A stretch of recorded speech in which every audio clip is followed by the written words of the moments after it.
Welcome to How We Heard It, the podcast about music, pop culture, movies, and more, with your hosts Wayne Bledsoe and Chuck Campbell. Mora, Zimbabwe. This is Chuck Campbell with Wayne Bledsoe, and I'm John Baker.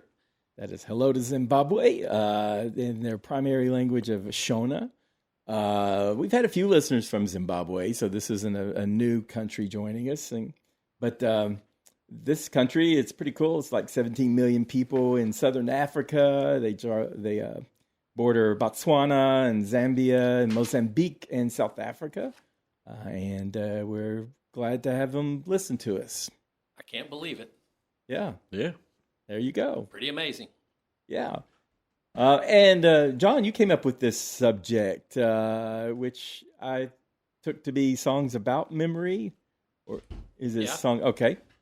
Pretty straightforward. yeah. I think. There's a lot of them. Oh, There's a lot of so choices. well. I mean, if you step all the way back, most songs are about memory. But it's not specifically, memory related. So right. for me, I tied down just looking over lyrics and everything, and it's like, well, what songs are specifically using memory and talking about memory rather than just, reminiscing songs that really aren't. You know what I mean? It's like it's not just a song that's someone's memory because that's everything. So Right. I try to make it a little more Yeah. lyrically pertinent, the fact that it's memory and talking about memory and how they're handling memory. Well, that's kind of what I did. I broke it down to the specific. You sure did. You have like subjects. 12 categories. Well, that's a big topic. It is a big topic, yeah. And it was funny because, I always try to do a search on my hard drive, which I don't have all my CDs and digitized, but I still came up with like 2 full pages with just the word memory or remember. Yeah. I've got pages of both of those, but a lot of them, even though they have memory or remember in the title, that's not really what they're about. No, they're not. That's not it. I wanted something more concrete than that, than just, Yeah. So I like tossed out like a song by Dave Loggins called "Please Remember Me," Right. which is like that's whatever. Right? Yeah. That's not really about a memory. Yeah, it's not about memories. It's about the act of remembering. Right. And but I did put in some things. I've got about some remember. remembrances. Yeah. I've got some of that too. Yeah. So Or just the spin on it. yeah. We probably should just start talking about it. All right. All right. So, and I've got a lot of classic songs, and Mm-hmm. just to describe how they're using memory. Right. I'll start. Go ahead. Okay. 1969. I wanted to start because it's a 60s song. 1969. A 60s song, yes. Tectonic plate shift. Yes. I know it's crazy. It's Peggy Lee's Is That All There Is? I thought you'd bring that one up. I Yeah, love that of song. course. It's an existential emptiness is what this song is searching for. And it sounds like just like a club song or whatever, but she's going through various scenarios growing up through life, and she gets to the end of each scenario, like she goes to the circus, and there's a fire, and she falls in love, and at the end of each vignette, she says, is that all there is to the circus? Is that all there is to fire? Is that all there is? And then she goes, if that's all there is, let's break out the booze and have a ball. And then it has this really even darker point where she goes, I know what you're thinking. If this is how I feel, why don't I just end it all? And she goes, well, I'm not ready for that final disappointment. Yeah. And it's just so interesting because it's yeah. a heavy song, It really is like, this is all there is, And to be a hit. And it's really, she sings the chorus, but the rest is a recitation. It's spoken, yeah. Yeah, and the guy who orchestrated it and played piano was Randy Newman. Oh, I didn't know that. Yeah. Okay. Did he write it? No, he didn't write it. I can't remember who wrote it. There's this. It's like an old, classic pop songwriter who wrote it.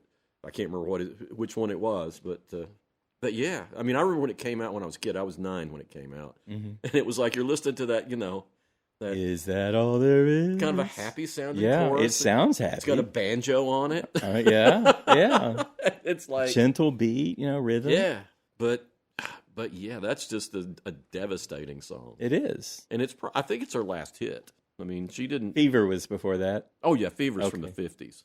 Yeah, I don't. Yeah, the know 60s her is discography really. She didn't have that. She didn't have a whole lot in the 60s. Is that all there is to Peggy Lee's career? Well, Peggy Lee's an interesting character. She invented some things, and she's really, really smart.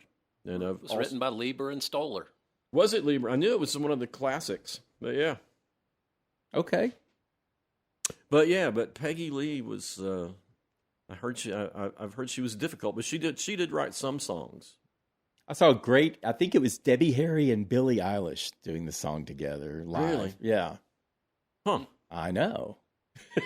But I thought that those two are just the right combination to, portray that song. It was just a live thing on YouTube. Yeah.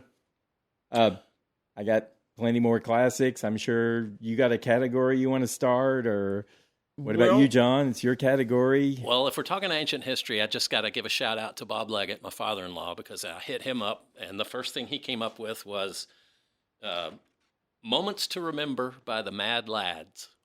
Interesting. Yeah, I remember. I'd never even heard it. When was I this? hadn't thought about that They're one. Canadian, Yeah. but I don't know. It's from the 50s, I think. Okay. Well, if just to get out the oldest things I have here. Oh, boy. I didn't go as far back as, I didn't go back into the things from the 20s and the teens. But Memories Are Made of This, which Dean Martin had a hit with, and that one still hangs around. Okay. And then Thanks for the Memories, which is known by Bob Hope. That was his theme song. Okay. Yep, I remember that one. Yeah, and I mean, people don't remember it now, but that's exactly it. I know that. Yeah. Oh, thank you. So much. Yeah. Okay. Yeah. But That was those Bob are, Hope? Thanks Those Bob Hope. for the Okay. memories. Yeah. I remember that one. Well, Bob We need Hope, cocktails. well, he didn't sing that much, but I mean, he sang in those road movies and Right. stuff like that. And that was like every time he would be on something, they would play that in the background. Okay. Because that was his theme song. Okay. Cool. I'm going to do Fire and Rain, James Taylor from 1970. So I'm still way back. This is amazing. This one is partly inspired by the suicide death of his friend Suzanne, who was a childhood friend of his. So that's the first verse, where he's Right. talking about. And then he goes into more personal other things that have happened to him and everything. And it's very, bittersweet way that he did songs and the way that he sings. And he just has that gut punch too when he's talking about Suzanne, because when you lose somebody and you just realize, like he says, what do you say? I always thought that I'd see you again, or I always thought I'd see you again one more time, and you just don't get that opportunity. Just poof, and you don't see somebody again. I always thought it was about a plane crash because he says sweet dreams and Yeah, he talks about Flying machines. Yeah. Pieces on the ground. It's like, Yeah, I think there's supposedly some reference to his own heroin addiction or something like that in it. But the first verse, which I guess inspired everything, was about Suzanne. Yeah, just yesterday morning, they let me know you were gone. Yeah. Yeah. I can't believe I didn't think of that, because I was saying there's got to be some good memory songs among the 70s songwriters, singer-songwriters. And I even brought up, what about James Taylor? Surely he's got one. Yeah. But see, I'm not doing any research. All of mine just come off the top of my head. Okay. Because Leslie started looking up stuff on her phone, and I'm like, that's cheating. I mean, she was bringing up songs that she didn't even know. Right. And I'm like, well, you can't do that. I mean, I don't think I do that too, but I mean, it's rare that I actually get one that comes up in a search, but it always goes, oh, wait, I don't know a better song than that one. Yeah. Yeah. I don't know. I guess for me, it's just a point of, I just want to, what do I think of? Right. Well, the one that I came up with because I did that search, and then it was like, wait a minute, this is not the way I remember this song. But Johnny Thunder's song, You Can't Put Your Arms Around a Memory, which is it's a great title, which is similar to a Jeannie C. Riley song called You Can't Wrap Your Arms Around a Memory. Okay. But I got it by, Michael Fracassa. And he's somebody I had totally forgotten about. It's just a couple of years that he came out. I mean, that I heard this song. But he does a terrific version of that. He's an Austin singer-songwriter. Mm-hmm. And, Johnny Thunders is still kind of punky sounding, and this just does it in kind of a slightly country way. What's the plot of the song? I mean... Well, that's the thing. It's like it's a past love that's not there. Yeah. And, you can't put your arms around a memory. It's like... Yeah. But, who's not been there? Right. Right. Well, a lot of the artists I'm going to talk about, I mean, a lot of these are, relationship oriented, but I found some that just really aren't and have kind of their own story. Well, I've got a ton. I mean, it's like I've got childhood, teenage, No. Yeah. Memories of romances, personal remembrance, and just some that are just plain sad. Yeah. Oh, I've got some of those too. I mean, I think Fire and Rain's pretty sad. And It is very sad. yeah. Go ahead. I'm going to get Barbra Streisand out of the way we please were. do. We all three make fun of her all the time, but she has millions of fans who were rewarded by this song. She did it for The Way We Were with Robert Redford movie that she made. It does have good lines, so, And who wrote that, I wonder? Oh, I don't know. I know. think I know that's some of the ones. But she's got memories may be beautiful, and yet what's too painful to remember, we simply don't forget. So it's kind of like it's got that kind of tinge. Hats off to Barbra Streisand and all of her fans. And she did a good job with that. John's looking up the writer. I'm thinking it was Carol Bayer Sager or one of those folks. Alan Bergman, Marilyn Bergman, Oh, and the Marvin Bergmans. Hamlish. Okay, there we go. Ah, the Bergmans and Hamlishes. There we go. That's who we named our kitty That sounds like after. a sandwich. No, actually, we named our kitty after Marvin Gaye, but it could be Marvin Hamlish or Marvelyn Hagler. Well, while we're talking about memory songs that I really don't like, Oh, okay. Old Days by Chicago. I've never liked that one. And that's all about memories. I've never really given Chicago much of a chance. I don't know if I remember that one. I might know the... Old days, good times, I remember. And then it's the lyrics are kind of insipid. That's why I Probably don't already like turned it off by that. Yeah, you probably did. I mean, I like some Chicago songs, mind you. Is that a Peter Cetera song? Yeah, he probably did the vocals, but this is before he became the dominant force. This was Man, I hate his songs. just see, I actually kind of liked some of them. I mean, I like Chicago better before he became like it's all ballads with Peter Cetera singing, but Well, it's like Journey with Jonathan, whatever his name is, writing all the songs. They just got gloppy. well, They were already kind of gloppy. they were already gloppy.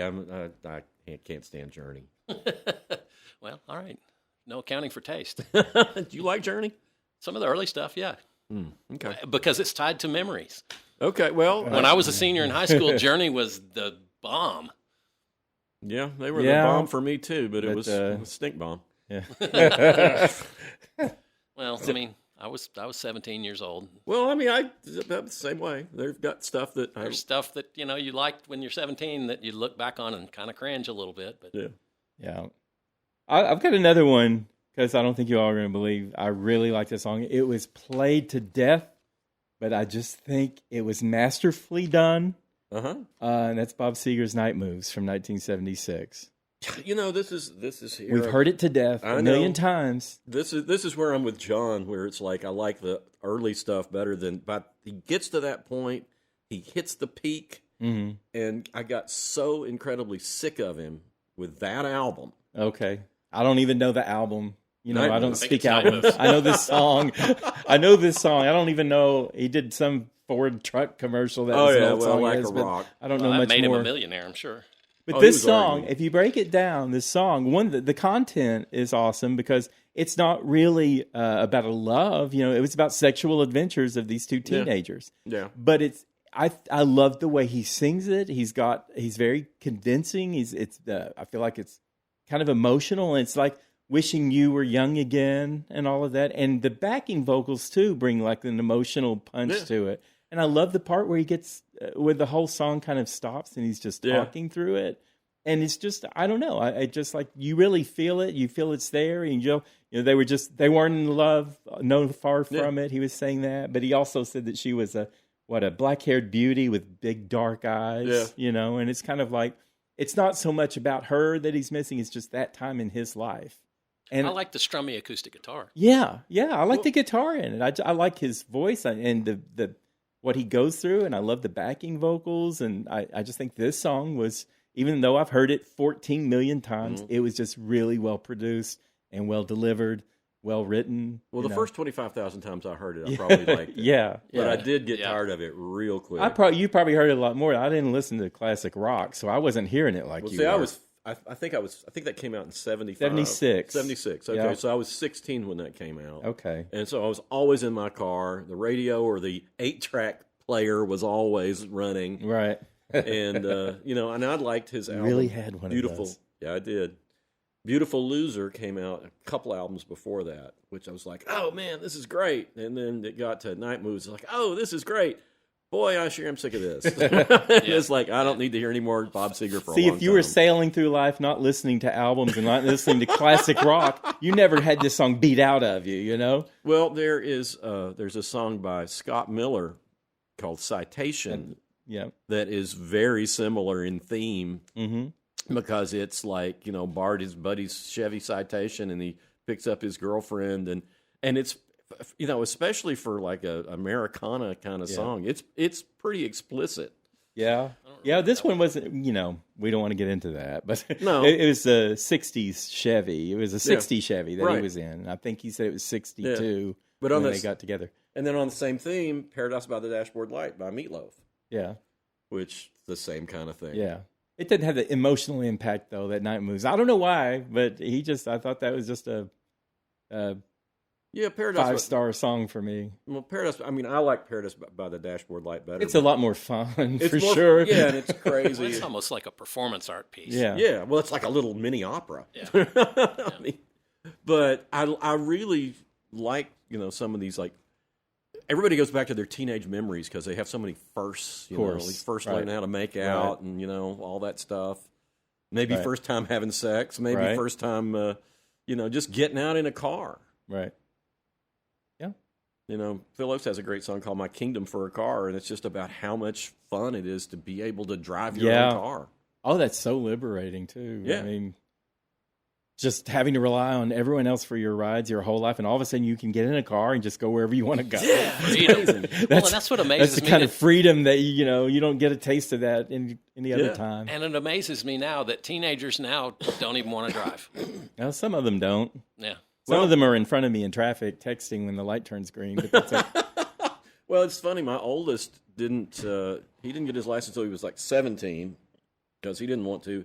My daughter, man, she wanted it as soon as she could get it. Just like Lauren again. Me too. Yeah, Oh, me too. it was my 16th birthday. Uh-huh.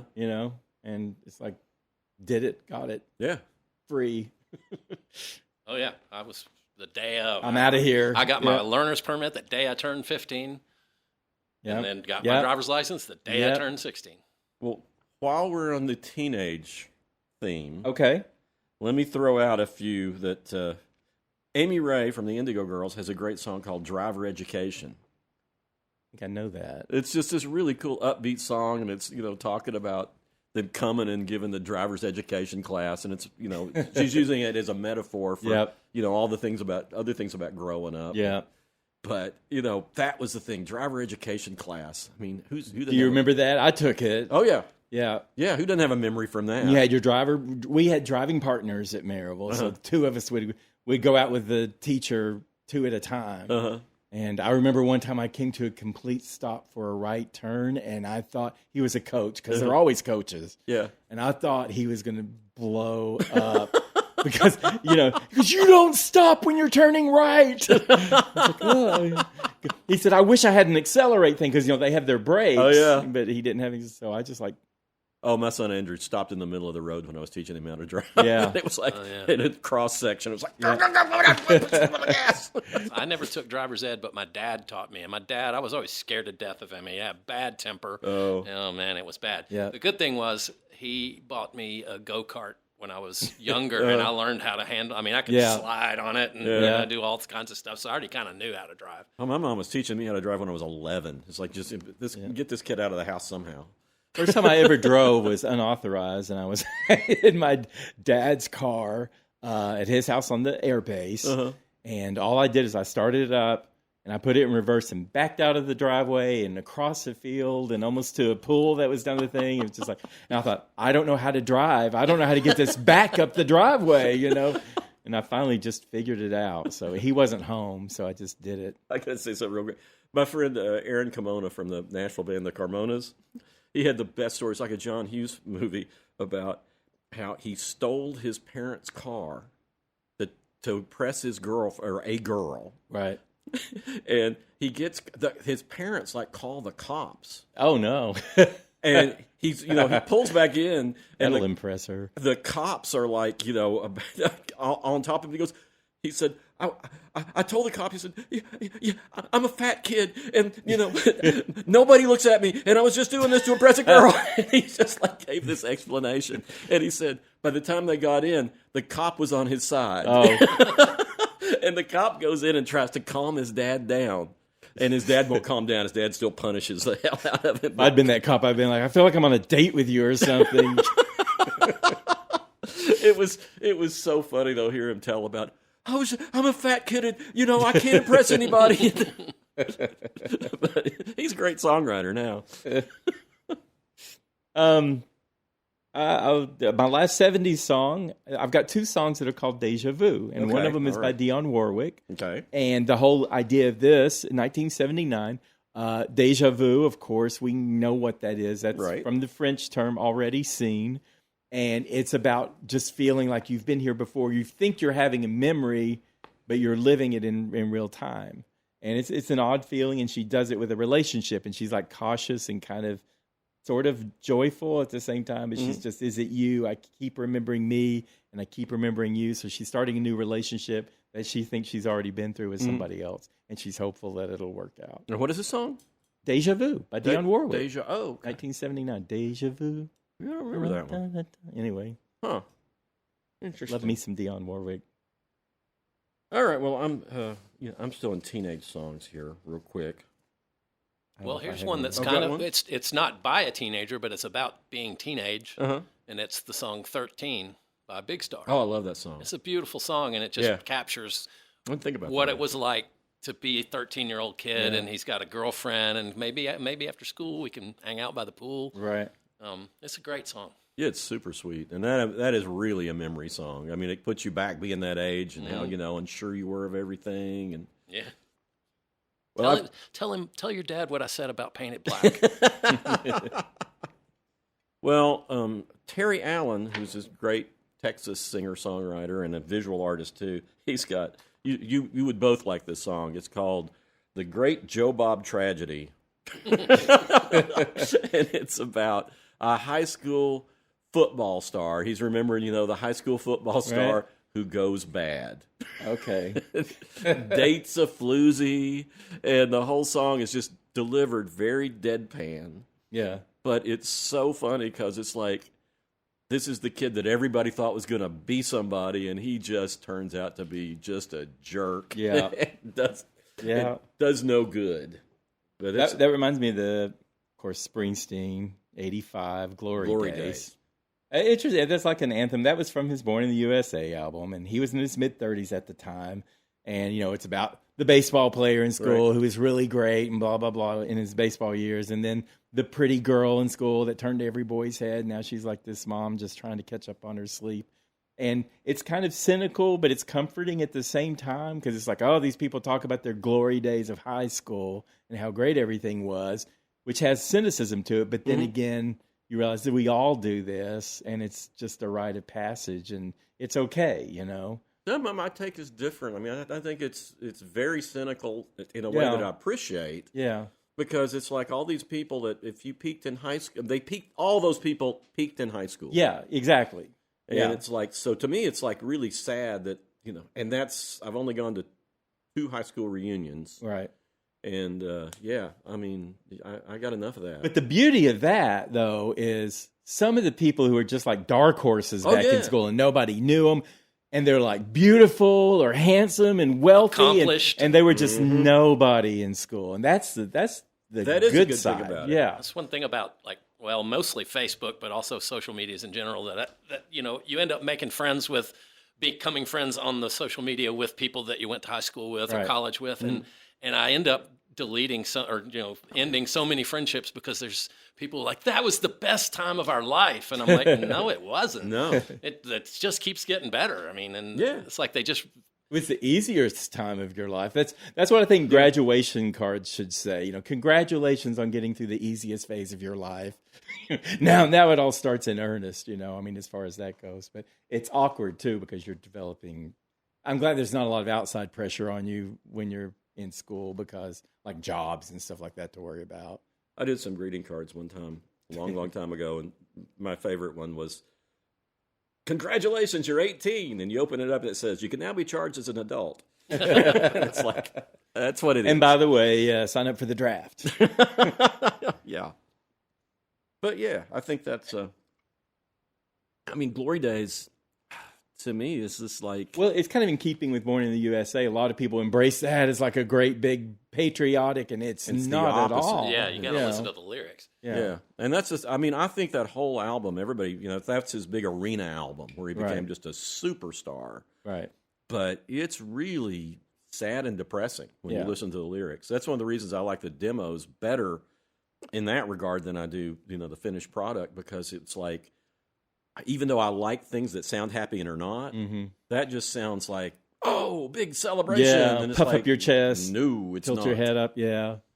Well, and then another thing about Glory Days, I guess, with the examples that he uses and everything, I feel like there's some sympathy for these people because, he's talking about the woman who's just trying to get sleep now, and she's got 3 kids and all this stuff. Yeah. So he's not like, ha, ha, ha, you're not the prettiest one anymore. It's kind of a, you were at one time. Yeah. That first high school reunion I went to, there was like this cheerleader who had been just gorgeous, and then she was like, she had a voice like this. Sounded like she'd done nothing but smoke cigarettes the entire time that, 10 years. There's a nasty rumor about, I guess she was our homecoming queen, and she wasn't there, and everybody's like, oh, she just said she didn't have anything to tell us. She didn't have any reason to see us, but everybody's like, I bet she's not pretty now. And I bet she's not, But that's the way it is. There's songs I've got about, high school reunions that Glory Days was the one that was on top. There's a great one, though.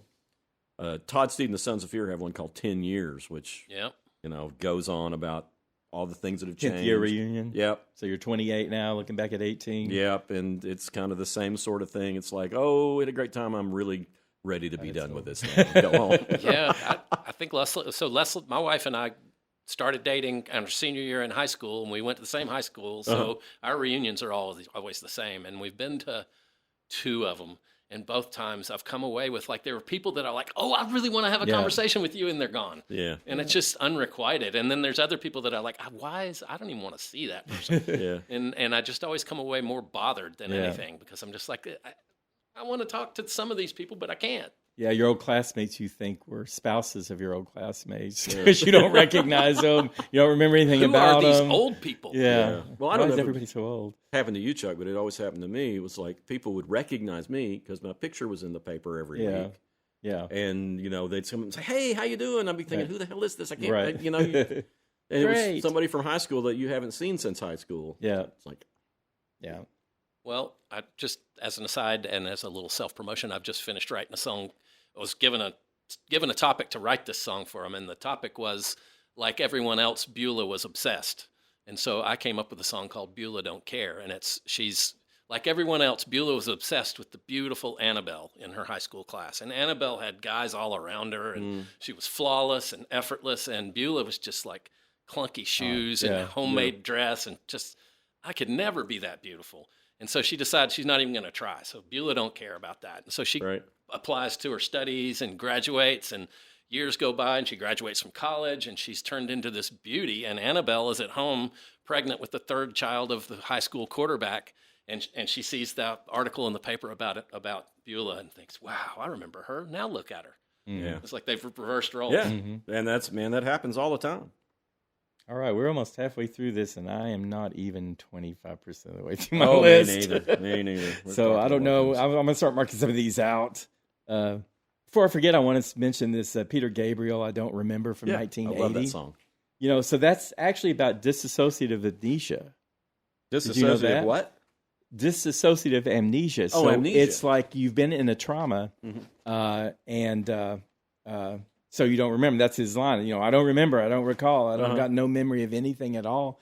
And I've been through that. When I was a kid, I was in a pretty bad traffic accident. And then I was also attacked by a dog at another time and ended up in the hospital and all that stuff. And I just have just spotty, tiny little memory of this or that. Never the trauma itself, because it's, again, you disassociate and you don't experience it, and your mind just blocks it out. Well, it's odd that you have such love for dogs now, too. Oh, yeah. You were attacked by a dog, and now you love dogs. I felt sorry for that dog because, they took it off to test it for rabies. I think they probably killed it or something. They chopped their heads off. Yeah. Oh, I love dogs more than ever. Well, Wayne, at some point we're going to have to address the elephant in the room, and that is all of the songs about memories that the Kinks have. That's true. There's a bunch of them. The Village Green Preservation Society album is pretty much all about memories. Yeah, So I have Young and Innocent Days. I just love that song. Great It is song. so beautiful. Off Arthur. Yeah, and Thank You for the Days, which Kirsty MacColl does a good cover of it on one of her albums. Yeah, she does a terrific. I think it's a terrific version. I think it's about as good as Ray's. And Some Mother's Son Yeah, from Arthur as well. right. Talking about two soldiers fighting in a trench, and one of them looks up to see the sun, and the next minute he's dead. Yeah.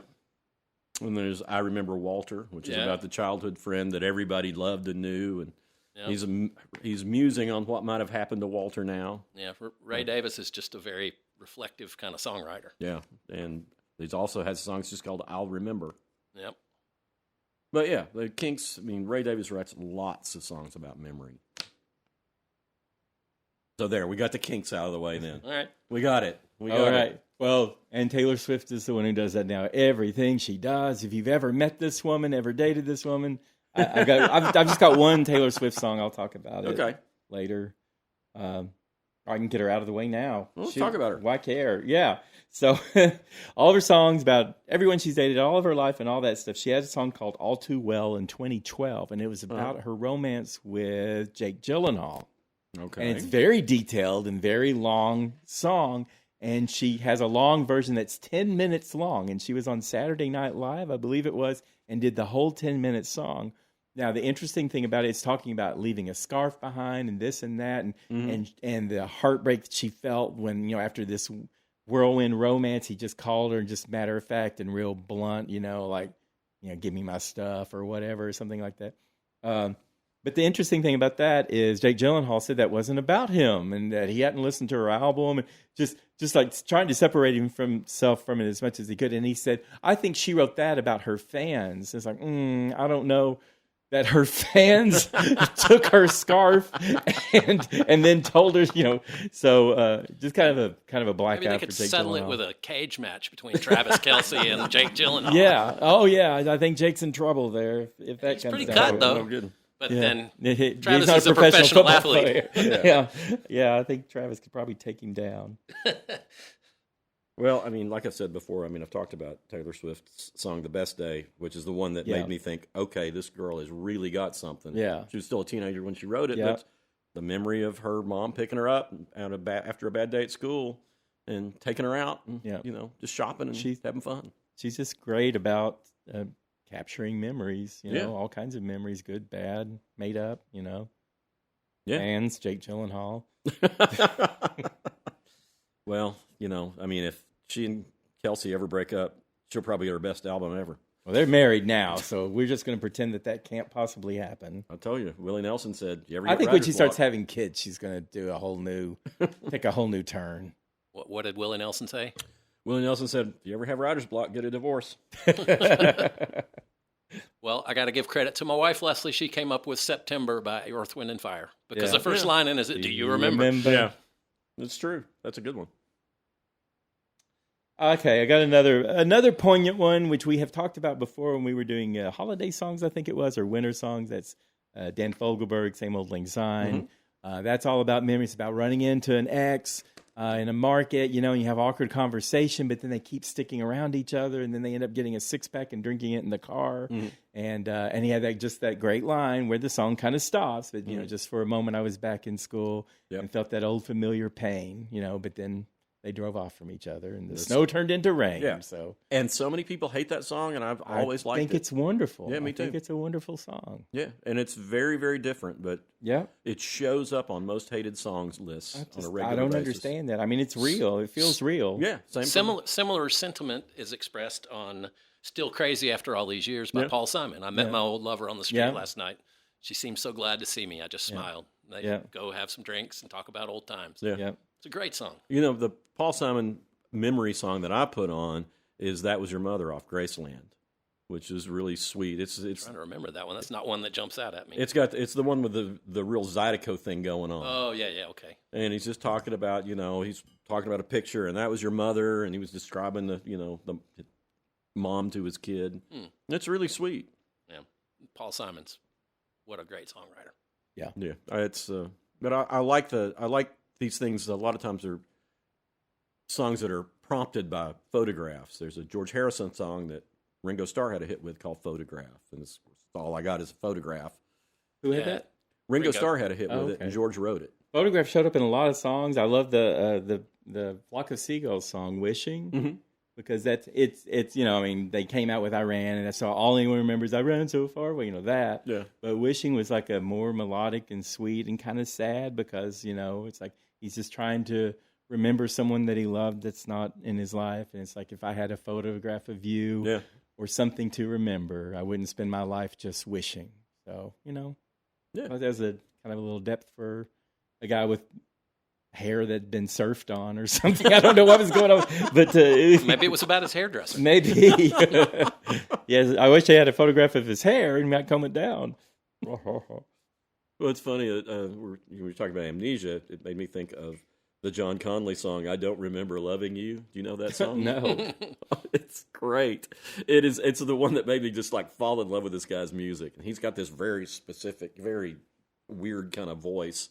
And who is this? John Conley. But it's a song where this woman has come to visit him, and you find out in the end he's in a mental hospital. Oh. And he's going to write down, he said, "I can't quite remember you. I'll write your name down with my crayon." That sounds better. Phil Collins did that "Take Me Home," which was about being in a mental hospital. But I didn't really care for that one so much. It's sort of okay. Yeah. The John Conley one, I know you would love. Yeah, that sounds better. It's so funny. I mean, it's you know, it's meant to. It's not exactly meant to be as funny as I find it. Yeah. But it's still, I think, meant to be funny. Well, this one, I don't think it's even meant to be funny, but we've never talked about the Flirts. And they have the song "Jukebox, Don't Put Another Dime." I don't remember the Flirts. Oh, you've got to remember.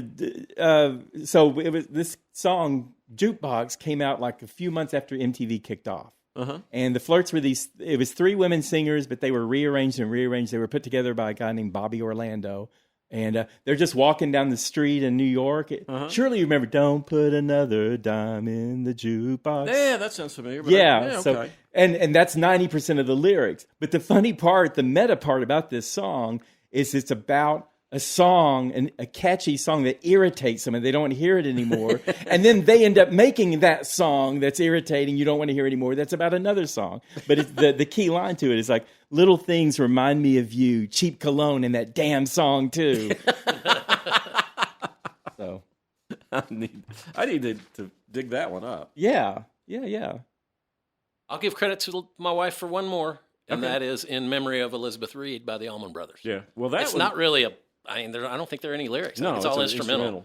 But it does have memory in the name. Well, that's because they would go out and get stoned and get drunk in the graveyard, and that was the grave that they used to hang out around was Elizabeth Reed. So that's why that's called "In Memory of Elizabeth Reed." Yeah. Well, there's a great so Jason Isbell back before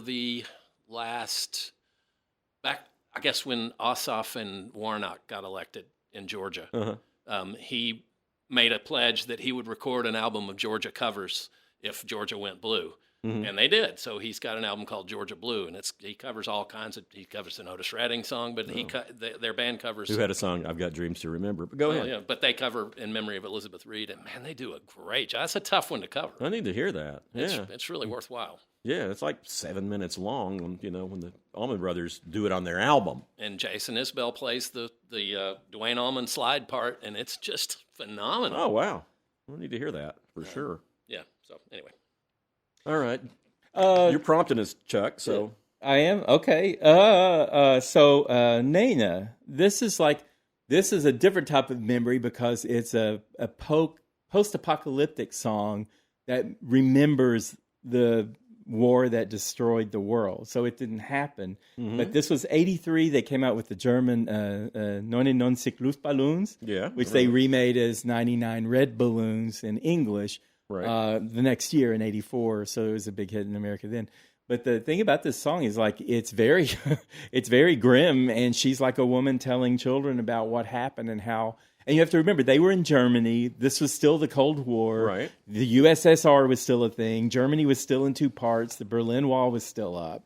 So it was more conceivable, and especially in a country like Germany, surrounded by so many other countries they've been at war with or partnered with in war, like France and Poland and Italy, all these around Britain.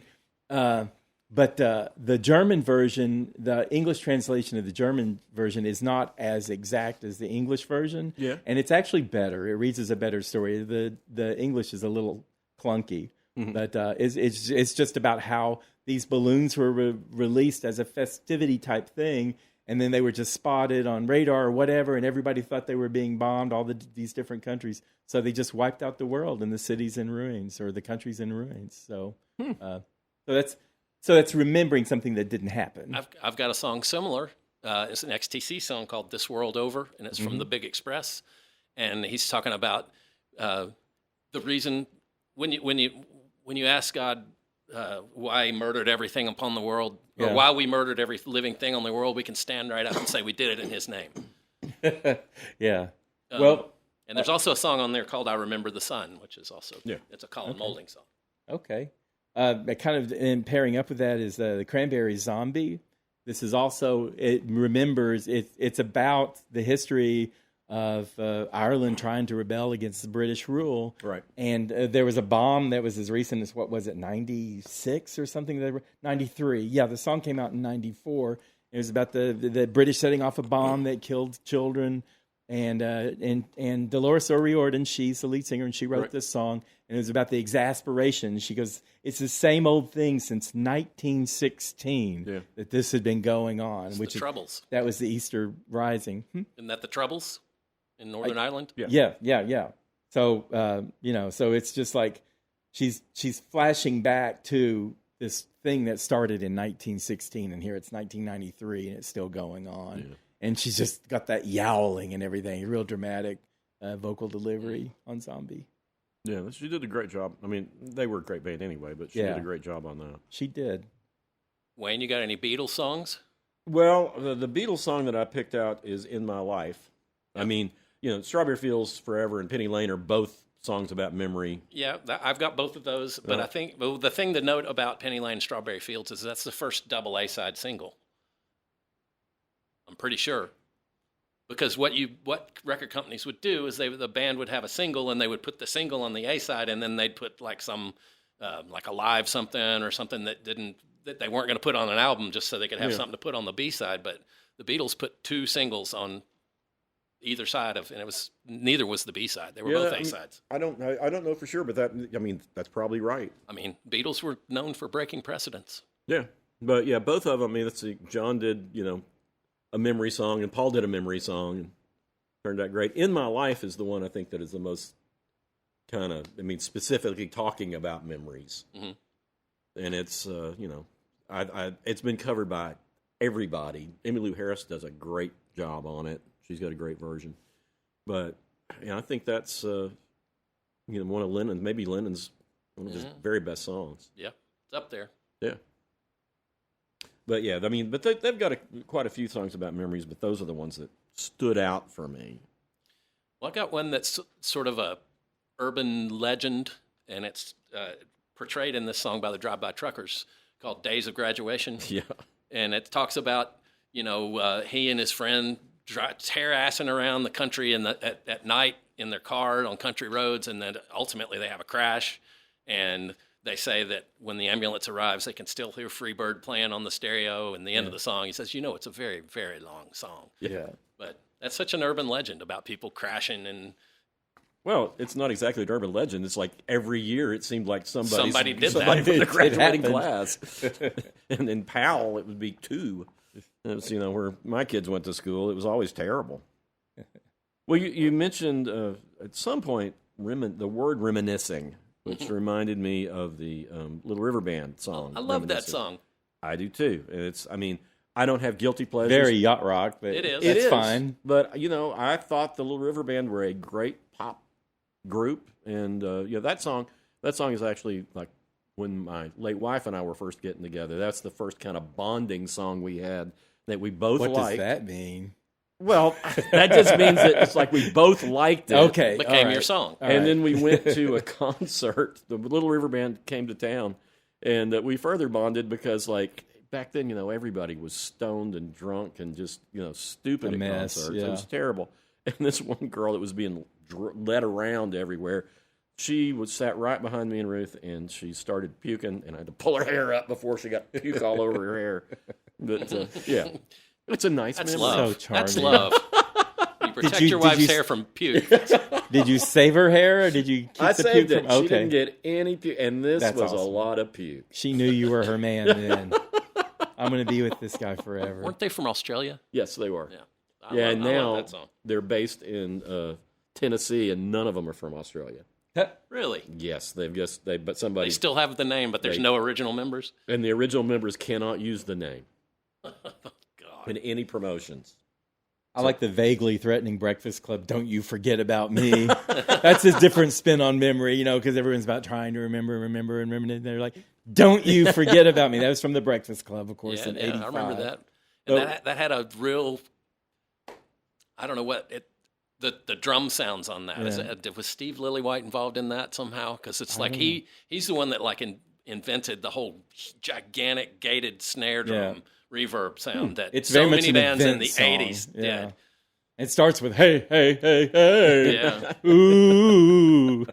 I'm surprised you guys haven't mentioned, but Veronica by Elvis Costello Oh, yeah. from 1989. I love that record. I whole love record is that great. song. He wrote it with Paul McCartney, Right. and it's about his grandmother, or it's inspired by his grandmother, I guess, who had Alzheimer's. Right. And it's all it's his biggest mainstream hit, So I think it was like a top 10 or something like that. It did really well, and it just had really great lines. And it's about his grandmother's failing memory and how she will tune in and out, and sometimes she just sits and stares. She doesn't even know her name's Veronica. At some Yeah, point. yeah. But I love the. She used to have a carefree mind of her own, and it's like, Yeah. So. Doesn't have it anymore. Well, on that same subject, Mick Harrison and the High Score have a song called "Things You Remember," which is about his dad having Alzheimer's, and it's like he wakes up and says, "Mom, I got to get ready. Those boys won't wait." And he thinks he's a teenager going to his first job or whatever. Wow. And it's just like the chorus is, ain't it funny the things you remember? Yeah. And it's like, I'll save those memories for you. Yeah. It's really sweet. A really good one. How about The Wreck of the Edmund Fitzgerald? It's a I guess memory history song. is memory, yeah. Did you ever hear the Reader's Digest version of that song? No. This is a comedian's bit. But there once was a ship called the Edmund Fitzgerald, and it sank. Cliff's Notes. I mean, because the song itself is really long. Well, since I mentioned somebody local, I wanted to bring up Kevin Abernathy, who writes lots and lots of songs about memory, and he's got a song called "Visiting" about what's like being a kid and visiting your relatives, and it smells like death and old tobacco. Yeah, sitting on a sofa, crammed in next to relatives. And then he's got a song called "Las Cruces Sunset" about his first trip out to California, which is, I think, it's absolutely a beautiful song. It's gorgeous. But he also, the one that really hit me for this is called "Moto Kids," which is about kids. I mean, when he was growing up, having mini bikes, and this one friend got killed on his mini bike. Oh, wow. He's got another one called Beach Music. Yeah. Talking about going to the beach with his family. Yeah. And there's a line in there that's one of my favorite lyrics of his. He says, "Take a drive down the strip. It's a drag." It's like, that's good wordplay. Yeah. No, he's really good with wordplay. We've got some such good songwriters. He's a local Knoxville songwriter and guitarist. But Moto Kids, man, that is one that's it's like much too young to drive, but old enough to fly. And it really made me think about, I had a mini bike. Do you have a mini bike? No. I had bikes. My dad was an orthopedic surgeon. He wouldn't let me have a My motorcycle. dad had a bad motorcycle wreck, so he wouldn't let me have any kind of motorized. I wanted one really bad. But I had a Honda 50, and I'd spend half the day cutting down trails in my grandmother's field, and then the rest of the time timing myself on how fast I could drive them. My dad cut a trail through a cornfield, and that's when he got rid of motorcycles. And no son of his was going to ride a motorcycle. he didn't either. cut a path on purpose. Yeah, no, it wasn't. It was a very irregular path. Yeah. Well, this one brought back a lot of memories for me because he really captured what it was like to be a kid and having a mini bike. And you are too young to drive, and you might get your ass killed. Mm-hmm. I almost got killed on a skateboard. That was the one thing I had. But that's another story for another day. How about Shine On You Crazy Diamond by Pink Floyd? Yeah. It's about Sid Barrett, the original singer-songwriter for the band that was basically an acid casualty. And he showed up at the sessions when they were recording that album, and they didn't even recognize him. Yep. He was bald and fat, and he had been on all kinds of antipsychotic medications. Oh, boy. And, he was just a wreck. But it's a pretty sad song, really. They said they were all crying when they recorded it. Yeah, but it's a great song. That's my favorite Pink Floyd album. I think so. Me too. Wish you were here. Well, if we're talking sad memories, nothing's more beautifully grim than an Amy Mann song. Oh, and I think 4th of July, is one of my favorite because it's just talking about if she starts with, it's the 4th of July, what a waste of gunpowder and sky, and she's just in this really dark. She can write some amazing couplets. Can. And then after she goes through it, she goes, so that's today's memory lane with all the pathos and pain. Another chapter in a book where the chapters are endless and they're all about the same. A verse and refrain. So it's good. Love me some Amy Mann. And 4th of July, any of her songs, she's kind of a Taylor Swift in a way because she really taps into memories. Although I think a lot of hers is imagined stuff too. Oh, yeah. Yeah, she creates characters. Well, one that's real, Randy Newman's song, I Miss You, was written about his first wife. And it's like, the song it's saying, it's a little late, 20 years or so. And he's saying, how much he misses her and, how much he loved her and all this stuff. And it's a really sweet, sad song. And I asked him, well, what did she think about it? Did she hear it? He goes, yeah, she didn't like it. Well, this is a fake one, which I didn't realize, but it was 2015. It was See You Again by Charlie Puth and Wiz Khalifa. And it was about Paul Walker. So you assume that, because Charlie Puth wrote the song and it's all about, I'll tell you. It's kind of like I miss you and a lot has happened and I'll explain when I see you again. But he didn't know Paul Walker, and he used Paul Walker's death. And I don't want to sound insensitive because it was a really touching song. Mm-hmm. It was really well done. Who's Paul Walker? Actor. The actor from Fast and Furious. He was one who was killed in a car wreck.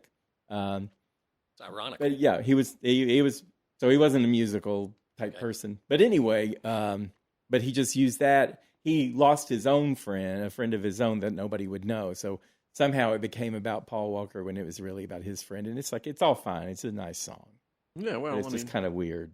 That is weird, but artists, just inspiration. I looked up, I remembered that song. I thought, well, how did Charlie Puth know Paul Walker? And I looked it up, and it's like, he didn't. It's like, wow, okay. I'll dig deep into my mom's record collection, but my mom was a real Cat Stevens fan growing up, and he had an album called Is It So? Mm-hmm. That he kind of got into synthesizers, and there's one song on there called Remember the Days of the Old Schoolyard. And I always remember it because at the end of the song, there's a recording of kids playing in a playground in the background, and I always thought that was a real moving sound, just to hear kids playing. Yeah. Anyway. That whole song, pretty much that whole album is about memory. Yeah, I haven't listened to it in a long time. I just remember that song. It's kind of, he had like one other before he quit making secular music for 30 years or whatever, but that whole album it's a good one, and Back to Earth, the next one, is not so good, but Is It So is a good album. Yeah. Well, I'm going to bring up just the word souvenir, because my favorite song probably of all time about memories specifically is Souvenirs by John Prine, and he and Steve Goodman used to sing it together, and it's just got such great lines, and it's I hate reading old love letters because they always bring me tears. I can't forgive the way they rob me of my sweetheart's souvenirs. And it's just like, I hate graveyards and old pawn shops, and just all these things that make his memory come back.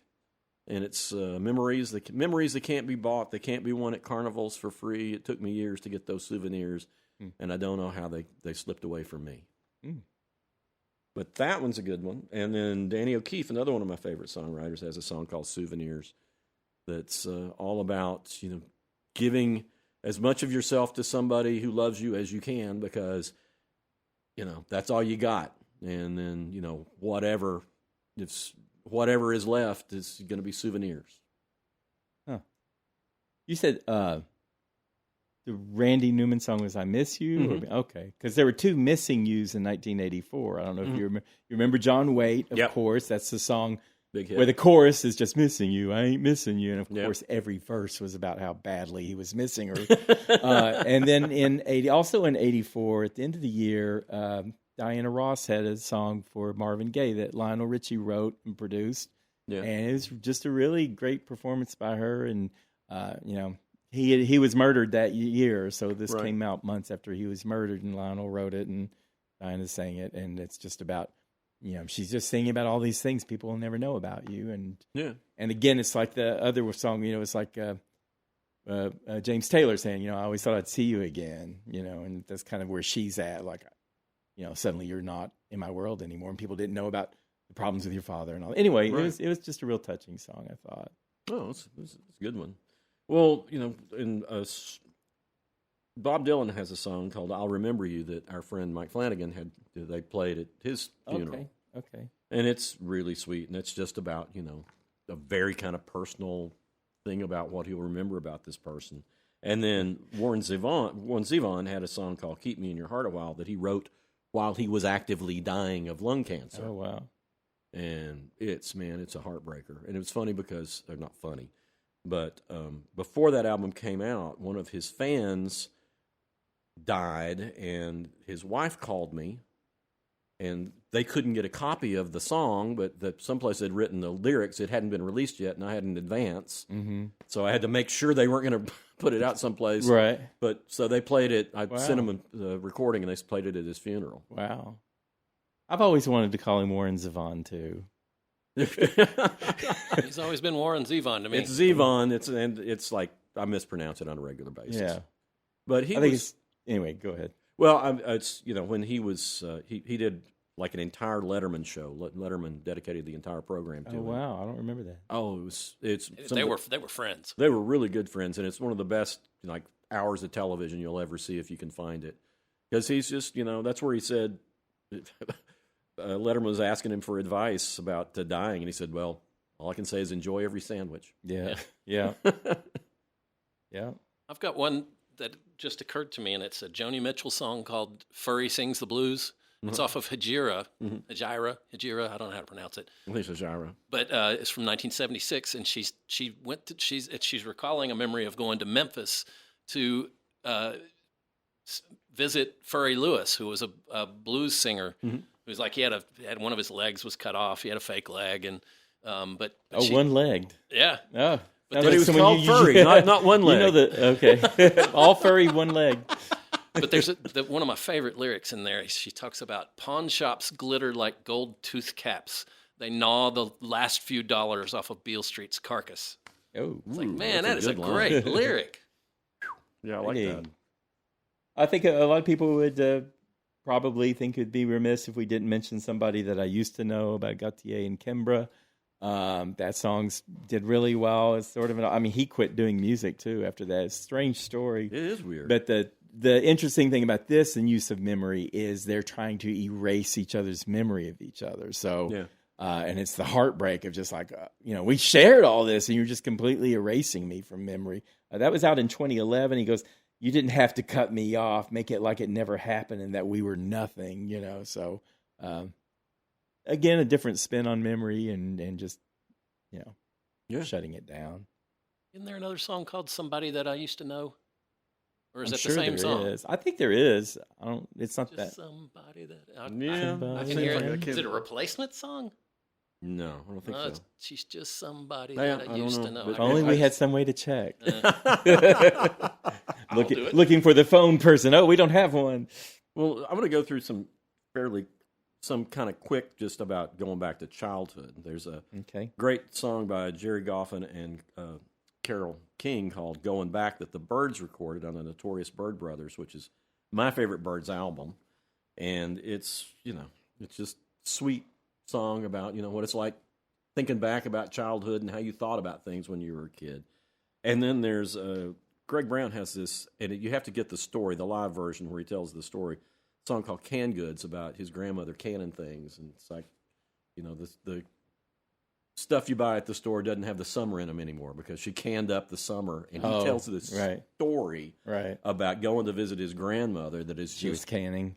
Yeah, I mean, it's just like going out and all the cousins are there, and what it's like being a kid, and man, it just makes you, it puts you back being a little kid, and it's so sweet.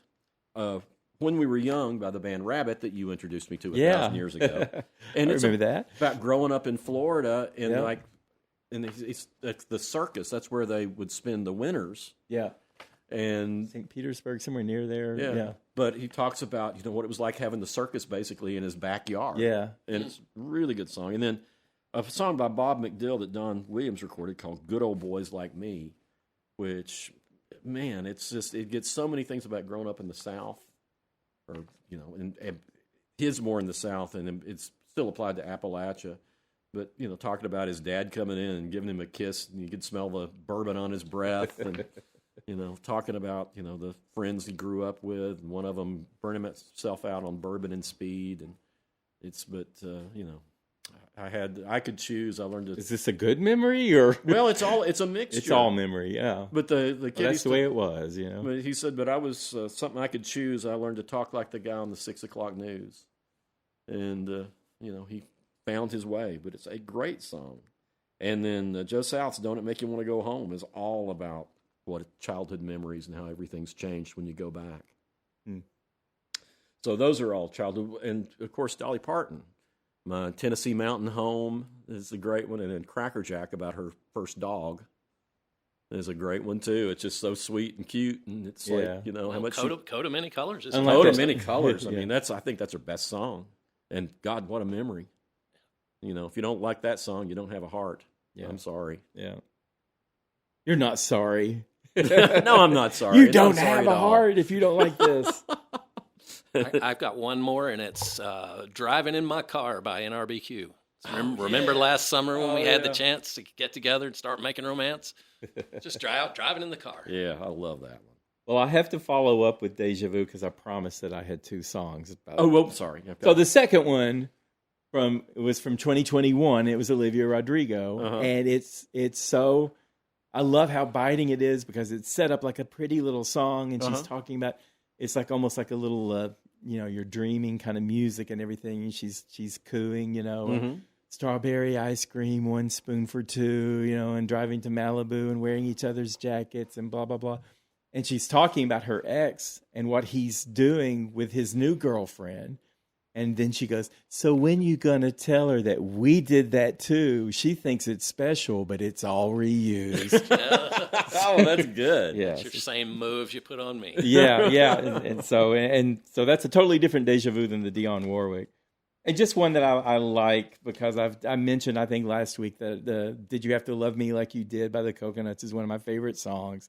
And the crux of the song is the lead singer, she's got a boyfriend who's a great man and loves her, and they care so much for each other.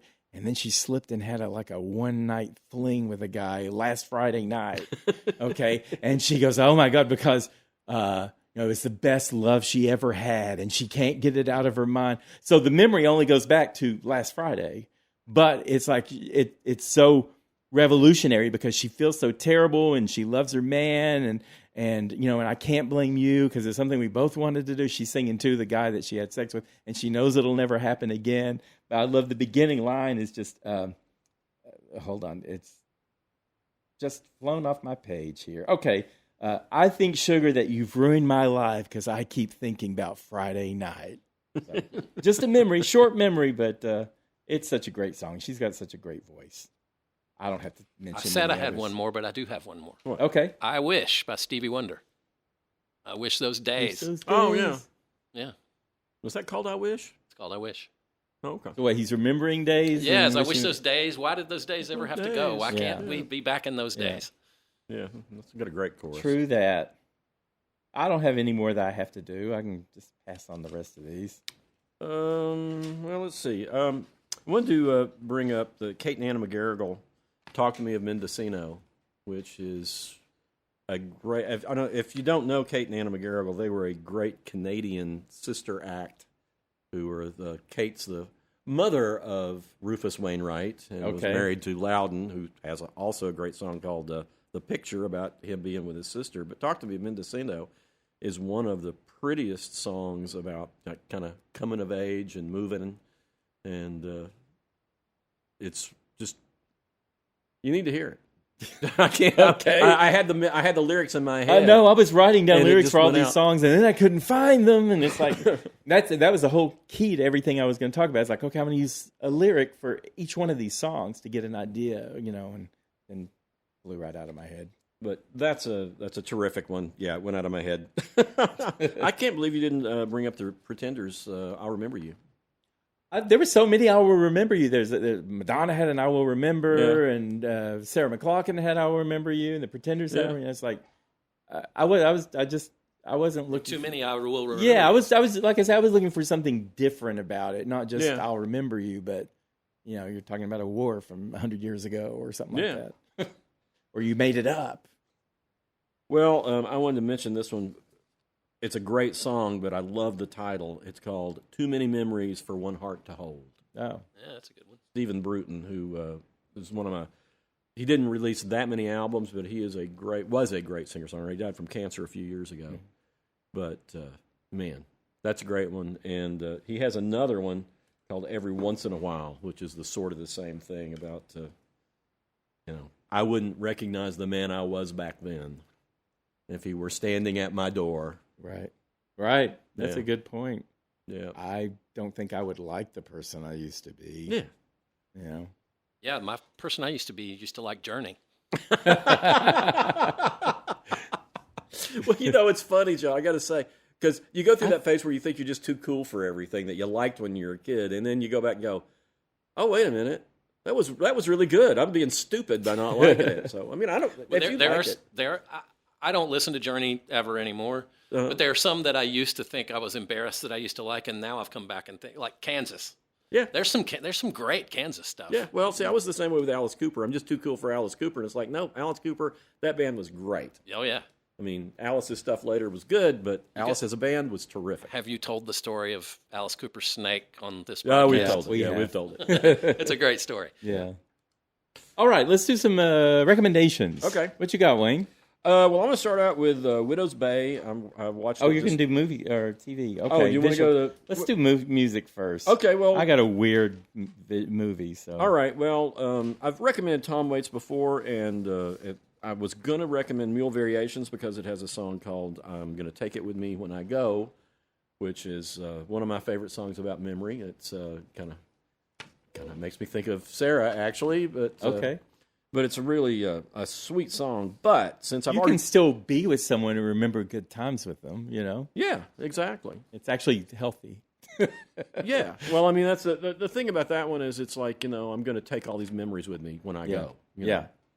That's good. I like that. Which is, I mean, it's just... that's the Mule Variations? Mule Variations. That's the one that's on, which is, I think, his best album of the later period. But I want to recommend Closing Time, which has another memory song. It's called Martha, about a guy who's trying to connect with his high school or sweetheart or early sweetheart. Now, is the act Closing Time? What's Closing Time? It's Tom Waits. The album is called Closing Time. Okay. It was officially his first I just release. remember Closing Time. No, that's Semisonic. Okay. Totally different. Sorry. Totally different. But he has a song. It's just him on piano, and it's a guy who makes a phone call to his old love. And he's trying to talk about memories, and and then he confesses that he still loves her at the end of it.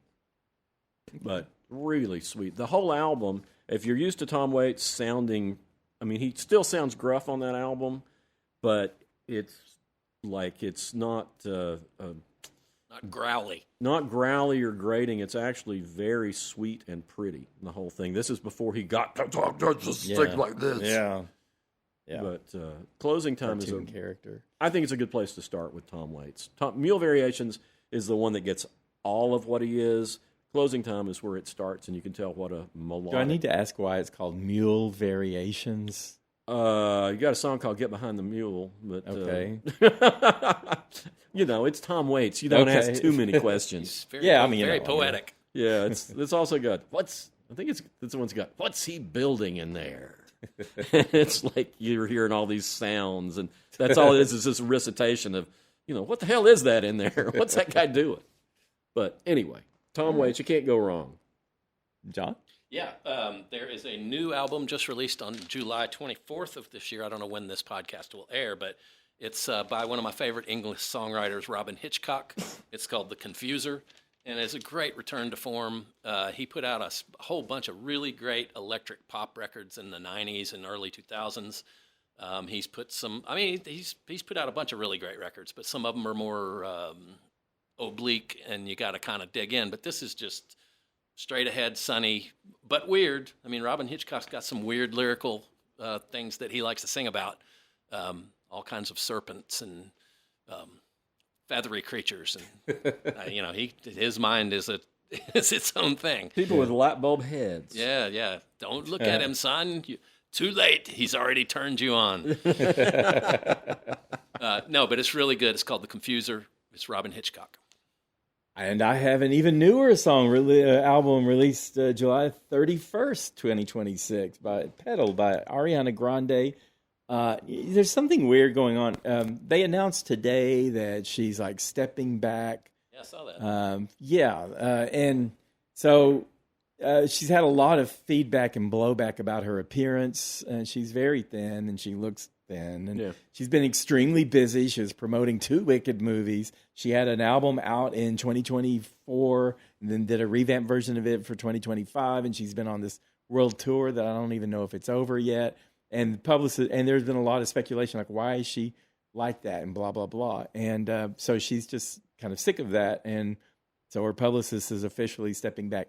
More may come out about this before this show goes up, so I can't go too deep into that. But there is something going on with her in this album, and it's like she's got a lot of anger, and it's kind of focused, but it's vague. What's the name of the album? Pedal. Okay. And the bigger picture here is there's something going on with music that's been coming out this year, and everybody's kind of dialing back, or a lot of the people that I've been recommending, like Olivia Rodrigo. She's just 23, and her new album is kind of like a more mature album, but it's more subtle and quiet, and doesn't have all that punky energy that she has had in her previous albums. There's some, and it's great, and I think it's part of her growth and everything. But also, you had Harry Styles, who he's 32, and he's got like this ambient EDM album that came out this year, which is kind of weird for him. The Madonna dance album that I was looking forward to, follow up to Confessions. Confessions was like her last great album for over 20 years ago. This dance album is like her producer, Stuart Price, does a lot of dance music, and she's just kind of talking in it, like talking bumper stickers or whatever, platitudes. And she does some singing, but it's mostly it's subdued. And then Charlie XCX, I recommended her last week, and she's like talking about giving up on music or dance music, and maybe she's going to do a rock album, but it was really too dialed down to be a rock album. And it's kind of like, why is everyone kind of shrinking? I don't know what. And now Ariana Grande, I can't say that that's naturally, like, she's 33, and she's always been a little chilly and a little more remote than others of her, even from her peers. Like Taylor Swift, of course, puts everything out there. Miley Cyrus is a big, full of character type person, even Selena Gomez. But Ariana Grande's always had like a kind of an icier edge and a little wall around her. But this album is, I recommend it because their vocals are beautiful on it and everything. But it's just a little kind of disquieting how she just seems to be, pulling back, and everybody's pulling back. And I don't know if it's just, I don't know if this is a trend that's happening, or why everyone's, shutting down, or what. I don't know what's going on. To clarify, is it pedal, P-E-T-A-L? P-E-T-A-L, okay, like because if flower. it's P-E-D-A-L, no. I'm more interested. Right. But the pedal song, it's kind of like a quiet song. But if you want to see what she's going through, you can see the video for that, because they made a video and she like ends up murdering all of these casting guys. Okay. So yeah, it's like, okay, well, that's not what I expected from Ariana Grande. And there are some other good songs on there. She kind of channels this icy vibe, and has really gorgeous vocals on this woozy song called Hate That I Made You Love Me. She's kind of a predator herself, Siren on Never Get Over Me. Beautiful self-harmonies that she's got on a song called Freaks. And there's one song toward the end. It's got a galloping rhythm. It's like, thank you for giving me a little bit of that at least. And it's called Bad Thing Bunny Hop. But she's an enigma, and she's even more of an enigma with this album. But, if you like her, I think you'll still like it. But it's just kind of, and like I say, and just plugging it into the overall picture, it's like, wait a minute. When I was like writing notes for it, I thought, oh, everybody's sounding a little dialed down now. I don't know. And that's not everyone literally, but it's just kind of weird time in music. I don't know. Maybe just the atmosphere that maybe what's going on in the culture right now. Maybe. Yeah.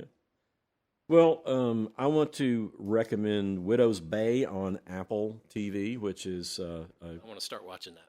It's a series. I was a little bit disappointed in the finale episode, and it's interesting because Dale Dickey, who's from here, is nominated for an Emmy for it, and I was kind of surprised because I thought she would have more to do in it.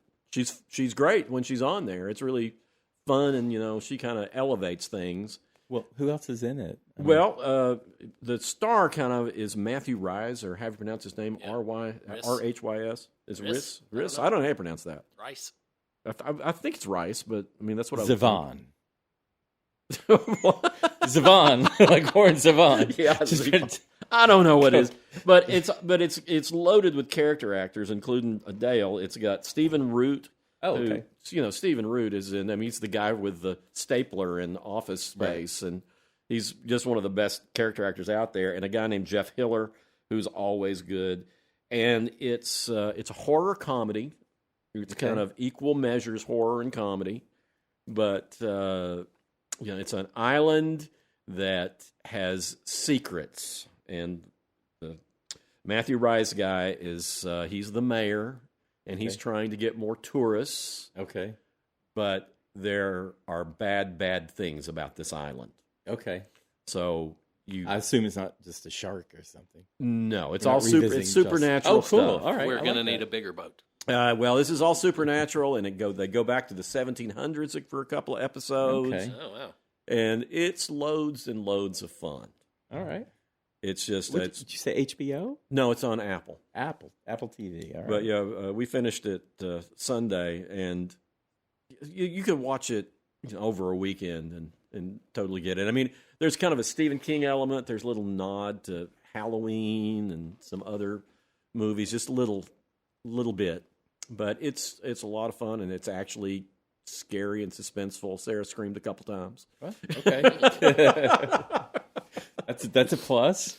But good dialogue, and the dialogue's not too cute. Okay. Which, I hate cute dialogue. Yeah. This is just funny and kind of natural, and you get to like the characters. That's the thing. It's got great character development, and to me, that's what makes any good show. Okay. What are you laughing about? I don't know how I'm going to explain mine. Go ahead, John. All right, I'm going to break precedent and recommend two things because they're both short films. Both of them are from 2013. And the first one I'm going to recommend is called Alone Time, and it's only 13 minutes long.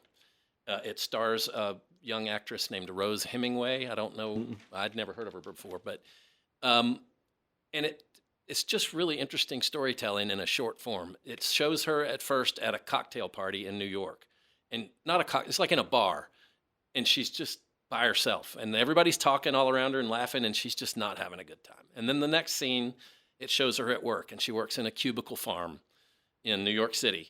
And she's typing away on her computer, and someone drops a big stack of like 10 inches of files on her desk, and she looks at it and looks up and just, ugh. And then the next scene, and there's no score to it at all. It's all just the sounds of whatever the scene is. And the next scene, it shows her walking up to the subway platform. And I just kept thinking something bad's gonna happen. And a guy walks past her behind her, and he keeps turning around and looking at her. And I'm thinking he's gonna come try and he's either gonna just try and pick her up and make a pass at her, or he's gonna try I don't know what. Doesn't happen. She gets on the subway. The next scene, she's in her apartment, and she's in her closet, and something kind of falls off an upper shelf, and it's this big puffy thing. And it turns out it's a sleeping bag. And she picks it up, and she smiles. And then the next scene, she's You're not going to tell us the end, are you? I'm not going to tell the end. Okay. The next scene, she's on the phone. So, and I'm not going to be around this weekend. I'm going to go camping. I need some alone time.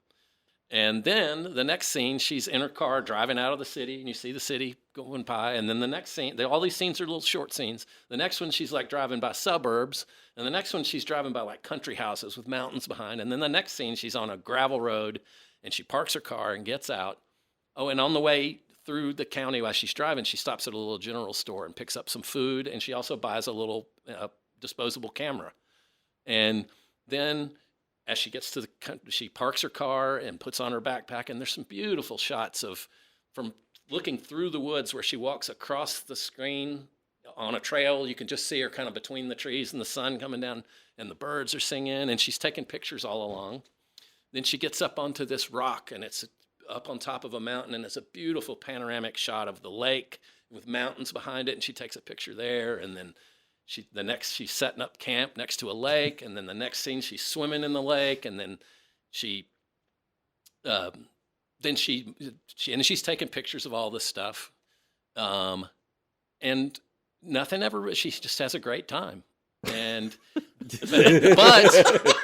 there's a really creepy ending, because at the end, don't tell us the ending, John. I'm not going to. You just got to see the end. It's 12 you minutes. Told us the whole thing. It's 12 minutes of your life. It's beautifully filmed, and the ending is really creepy. It sounds great. He kind of hinted to me the ending beforehand, and I do want to see it because it sounds like a great ending. I walked in on the ending when he was telling it before that. I was like, don't tell the ending. Okay, and the other one is called The Phone Call, and it said it's on Amazon Prime, and it said in the little blurb that it won an Academy Award for Best Short Film. It's about 20 minutes long.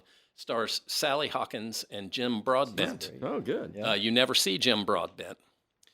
She walks into her job. And it's kind of a big room with lots of desks, and there's one other person on the other side of the thing, and he's on the phone. He sees her come in, and he waves to her, and she sits down, and the phone rings, and she picks it up, and she says, "Crisis hotline, can I help you?"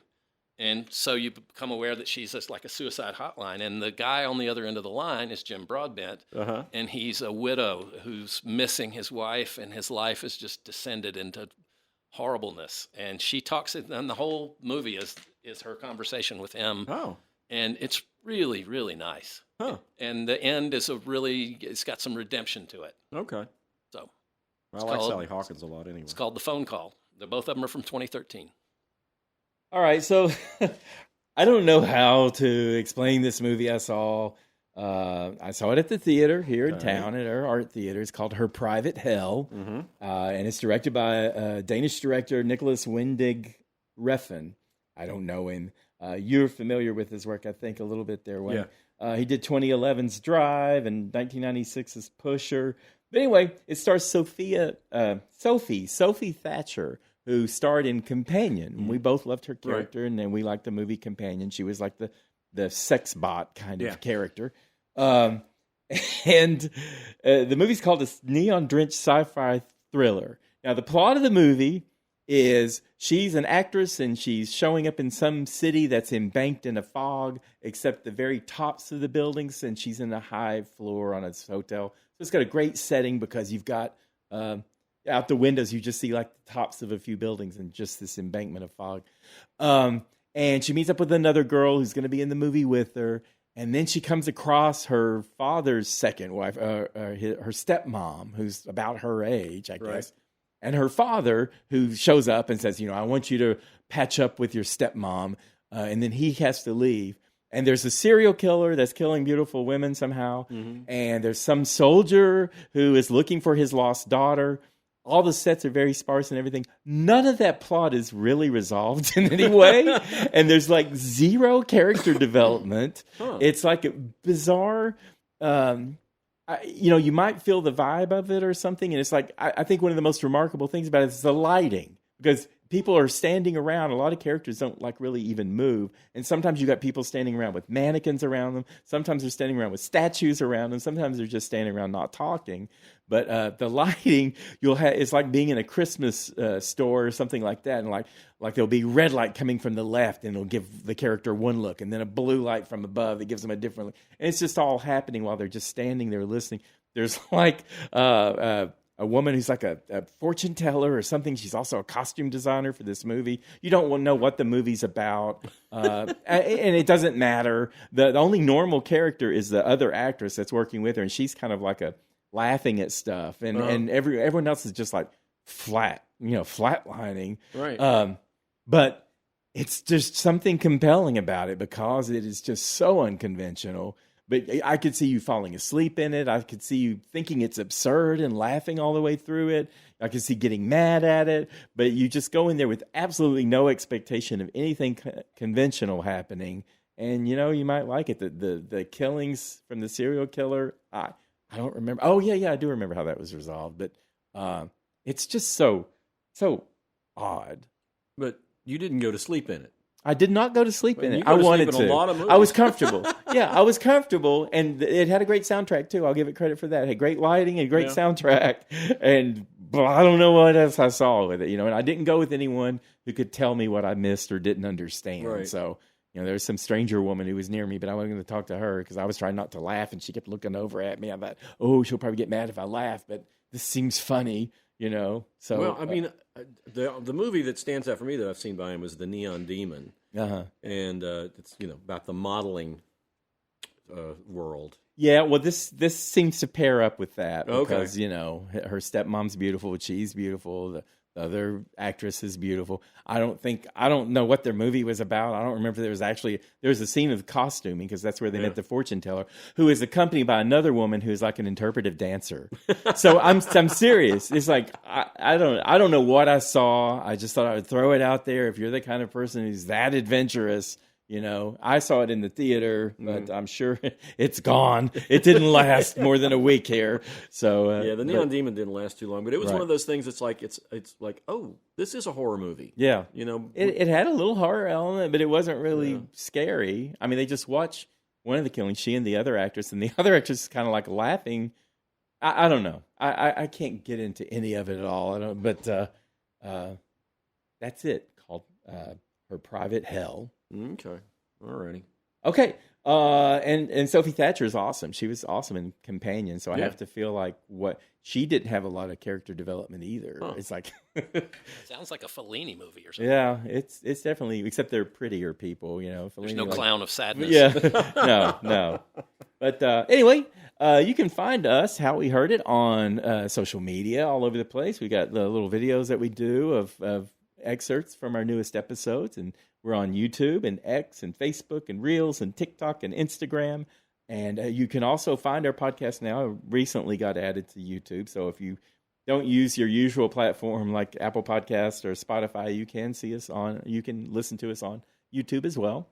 And if you have any feedback for us, if you have any topic ideas or any recommendations you want to share or anything like that, you can write us at howweheardit@gmail.com. Remember that. And please do. In keeping with our theme of memories. We're lonely. Today. Yeah, we're lonely, except for last Friday night. So anyway, I gotta go. That movie it really impacted me. And the more I talk, the less sense I'm gonna make. So Okay. Bye.